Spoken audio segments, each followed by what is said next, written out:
Assalamu alaikum everyone. I welcome you all at Grammar Gains. So, আমরা আজকে ক্লাসে শিখব ক্লজ নিয়ে। ক্লজ হচ্ছে ইংলিশ গ্রামারে এমন একটা টপিক যেখানে আমরা সচরাচর সবাই ভুল করে থাকি। সো আমরা একটা ক্লাসের মাধ্যমে ক্লজের ডিটেইলসে জানবো, ক্লজের রুলস নিয়ে জানবো, ক্লজ কাকে বলে, ক্লজের কি টাইপস আছে। সো আমরা ফার্স্টে দেখে নিই যে ক্লজ কাকে বলে। সেটা বলছে a clause is a group of words that includes a subject, a verb and forms a sentence or a part of sentence. অর্থাৎ ক্লজ হচ্ছে একটা গ্রুপ অফ ওয়ার্ড যেটার মধ্যে কি থাকবে, একটা সাবজেক্ট অবশ্যই থাকবে, একটা ভার্ব থাকবে, এটা একটা সেন্টেন্সও ক্রিয়েট করতে পারে কিংবা অনেক সময় একটা সেন্টেন্সের পার্ট হতে পারে, নিজে সম্পূর্ণ একটা সেন্টেন্স না হয়ে সেন্টেন্সের একটা পার্ট হতে পারে যেটা সেন্টেন্সকে কি কমপ্লিট করছে। So a clause must also have a meaning on its own. ক্লজের কি একটা নিজস্ব মিনিং থাকতেই হবে, আদারওয়াইজ এটা ক্লজ হবে না। অর্থাৎ সেন্টেন্সে যখন আপনি বলছেন তখন এটার জন্য কোনো একটা মিনিং আরেকজন যে শুনছে শ্রোতা পর্যন্ত যায়, সেটা হচ্ছে ক্লজের একটা কি লক্ষ্য। সো ক্লজ কি হয়ে থাকে, ক্লজ দুই রকমের হয়ে থাকে। একটা হচ্ছে ইন্ডিপেন্ডেন্ট ক্লজ যেটাকে আমরা অনেক সময় মেইন ক্লজও বলে থাকি, আরেকটা হচ্ছে ডিপেন্ডেন্ট ক্লজ যেটাকে আমরা কি বলছি সাবঅর্ডিনেট ক্লজও বলে থাকি। সো এখন আমরা ইন্ডিপেন্ডেন্ট ক্লজ এবং ডিপেন্ডেন্ট ক্লজের একটু ডিটেলস সম্পর্কে জানবো। তো প্রথমে আমরা আজকে দেখব ইন্ডিপেন্ডেন্ট ক্লজ।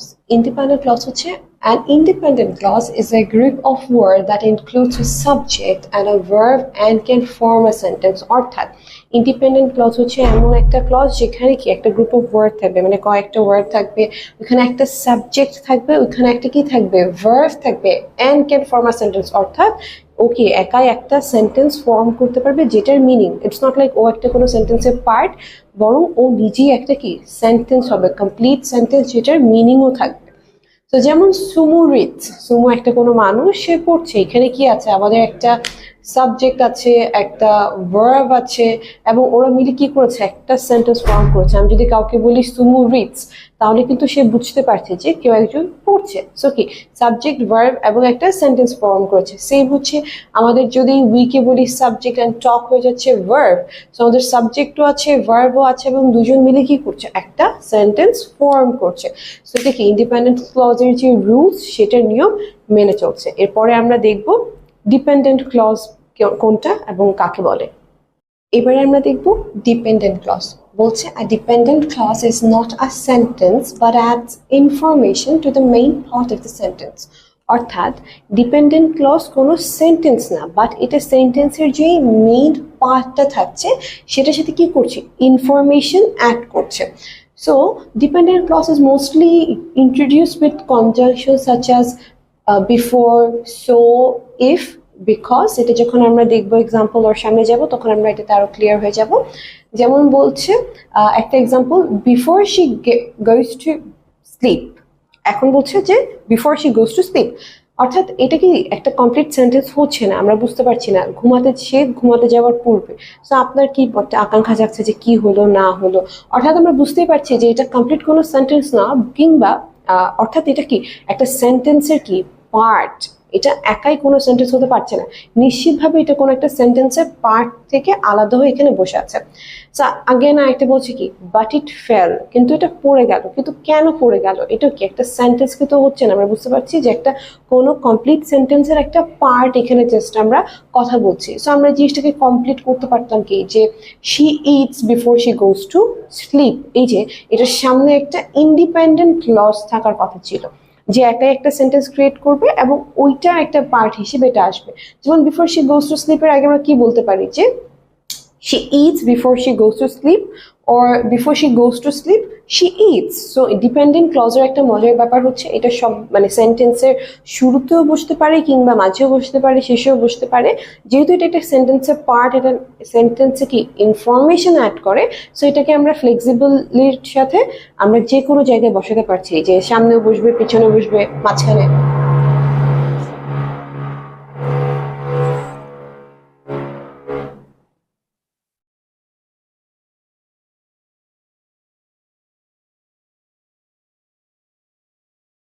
সো এবারে দেখবো আমরা ডিপেন্ডেন্ট ক্লজ কি হয়ে থাকে।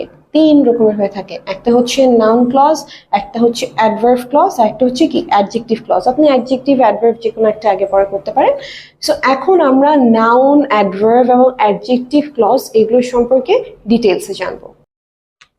এবার আমরা দেখব noun clause, a group of words that contains a subject and a verb but the entire clause acts as a single noun। অর্থাৎ নাউন ক্লজে কি থাকবে, একটা সাবজেক্ট থাকবে, একটা ভার্ব থাকবে, কিন্তু ইন্টায়ার ক্লজটা কি একটা নাউন ক্লজের মতো অ্যাড করবে, একটা নাউনের মতো অ্যাক্ট করবে। সো ব্যাপারটা কি একটু দেখি। Basically noun clause always start হয় that, how, who, what, where, when, why, এগুলো দিয়ে একটা কি নাউন ক্লজ সেন্টেন্সে স্টার্ট হয়। কিভাবে আইডেন্টিফাই করবেন? সো দেখবেন অলওয়েজ মোস্টলি এই ঘুরে ফিরে এইগুলো দিয়ে স্টার্ট হচ্ছে। সো আমরা দুটো এক্সাম্পল দেখি। She knew how it broke, এই যে এই জায়গাটা হচ্ছে কি আমাদের noun clause. We saw where they went. Noun ক্লজকে মনে রাখার একটা সবচেয়ে মজার ব্যাপার হচ্ছে যে আপনি চাইলে এই জিনিসটাকে কি করতে পারবেন, একটা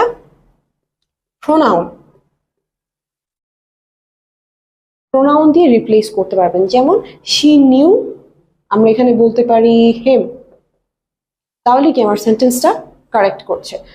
আবার যদি আমরা বলি উই স হার, এই যে আমি একটা কোনো প্রোনাউন দিয়ে এই পুরো জিনিসটাকে কি করতে পারছি, রিপ্লেস করতে পারছি। এরকম হলেই সেন্টেন্সে ওটা কি হয়ে যায়, নাউন ক্লজ। সো নাউন ক্লজকে আপনি আইডেন্টিফাই করতে পারবেন। আর একটা বলতে পারেন উই স ইট। সো আপনি যখন একটা ক্লজকে, নাউন ক্লজটাকে কোনো একটা কি প্রোনাউন দিয়ে রিপ্লেস করতে পারছেন, তখনই বুঝবেন এটা হচ্ছে নাউন ক্লজ। এবং নাউন ক্লজ বেসিক্যালি স্টার্ট হয় ঘুরে ফিরে এই ওয়ার্ডগুলো দিয়ে।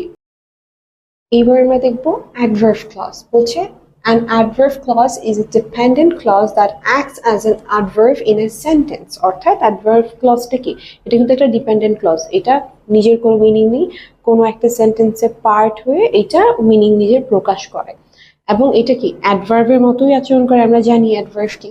সো বেসিকলি অ্যাডভার্ব ক্লজ কি করে, it helps to answer when, where, why, how, by how much। অর্থাৎ কোথায়, কিভাবে, কি, কতটুকু, এই জিনিসগুলোর উত্তর দিয়ে থাকে কি একটা সেন্টেন্সে অ্যাডভার্ব ক্লজের পার্টটা। এবং অলওয়েজ মোটামুটি দেখা যায় আসলে সবসময়ই অ্যাডভার্ব ক্লজ কি স্টার্টস উইথ সাবঅর্ডিনেট কনজাংশন, যেমন হচ্ছে আফটার, অ্যাজ, দো, সিন্স, বিকজ। দেখা যায় যে এই ওয়ার্ডগুলো দিয়ে ঘুরে ফিরে কি একটা সেন্টেন্সে অ্যাডভার্ব ক্লজটা স্টার্ট হয়েছে। এখন আমরা দেখি, if you pay for the snacks I will get pizza. এই যে এখানে কি ইফ। এখন অ্যাডভার্ব ক্লজের একটা ফান ফ্যাক্ট হচ্ছে এটা খুব ফ্লেক্সিবল, আপনি চাইলেই কি সুইচ করতে পারেন। I will get the pizza or I will get pizza if you pay for the snacks. এই যে কি আমি সুইচ করতে পারছি। আগেন আমরা যদি আরেকটা এক্সাম্পল দেখি, he came late because he was sick. So কি ও দেরি করেছে কেন, কারণ ও কি ছিল, অসুস্থ ছিল। এই যে ইফ দিয়ে হচ্ছে কিংবা বিকজ দিয়ে স্টার্ট হচ্ছে, এটি হচ্ছে কি আমাদের অ্যাডভার্ব ক্লজ। এবং চাইলে সেন্টেন্সটাকে কিভাবে লিখতে পারি, পরের লাস্ট সেন্টেন্সটাকে because he was sick, comma he came late. So আমি কি করতে পারছি, চাইলে সুইচ করতে পারছি। সো আমার এই সামনের এই পার্টটুকু কি অ্যাডভার্ব ক্লজ, আর এইখান থেকে এতটুকু হচ্ছে আমার অ্যাডভার্ব ক্লজ, আর ফার্স্ট সেন্টেন্সের এই পুরোটা হচ্ছে কি আমার অ্যাডভার্ব ক্লজ। এবারে আমরা দেখব adjective clause. An adjective clause is a group of words that acts as an adjective in a sentence। অর্থাৎ এটাও একটা গ্রুপ অফ ওয়ার্ড যেটা সেন্টেন্সে কি অ্যাডজেক্টিভের মতো আচরণ করে। আমরা জানি কি অ্যাডজেক্টিভ বেসিক্যালি কি নাউনকে মডিফাই করে। আমরা এখানেও দেখবো অ্যাডজেক্টিভ ক্লজ অ্যাকচুয়ালি কিন্তু নাউনকে মডিফাই করে এক্সট্রা ইনফরমেশন দিচ্ছে। আপনি এই ক্লজটা দেখলে বুঝে যাবেন। সো অ্যাডজেক্টিভ ক্লজও স্টার্ট হয় দেখা যায় দ্যাট, হুইচ, হুম, হুজ, এই ওয়ার্ডগুলো দিয়ে। আমরা যদি এক্সাম্পল লক্ষ্য করি, এখানে বলছে রাজিন। রাজিনকে একজন মানুষ whose birthday is tomorrow is going to be late। অর্থাৎ রাজিনের ব্যাপারে কি এখানে এক্সট্রা ইনফরমেশন দিয়েছে। চিন্তা করুন আমরা whose birthday is tomorrow erase করে দিলাম। এটা যদি আমরা ইরেজ করে দিই Rajin is going to be late, এটাও কিন্তু কি একটা পারফেক্ট সেন্টেন্স। কিন্তু whose birthday is tomorrow এই সেন্টেন্সের থ্রু আমি কি করছি, রাজিন যে ব্যক্তিটা আছে সাবজেক্ট, তার ব্যাপারে আমরা এক্সট্রা ইনফরমেশন দিচ্ছি, যেটা কিন্তু অলওয়েজ কি অ্যাডজেক্টিভ করে থাকে, নাউনকে মডিফাই করে, নাউনের ব্যাপারে এক্সট্রা ইনফরমেশন দেয়। So whose birthday is tomorrow কি আমাদের অ্যাডজেক্টিভ ক্লজ। আমি যদি অ্যাডজেক্টিভ ক্লজ সরিয়ে দিই Rajin is going to be late, এটাও একটা কমপ্লিট সেন্টেন্স। সেম আমি আরেকটা এক্সাম্পল দেখবো, মাই ফাদার্স হোম টাউন, এটা কি সাবজেক্ট আমার বাবার যে গ্রামের বাড়ি সেটা, which we are going to visit in spring, যেটা আমরা কি স্প্রিং এ ঘুরতে যাব, is very far away।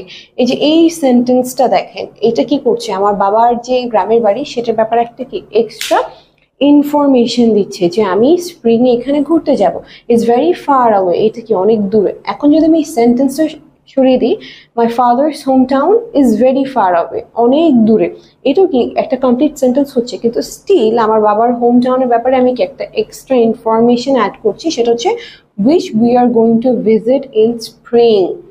So এই জন্যই কি এটা হচ্ছে আমাদের adjective clause। So that's all for today.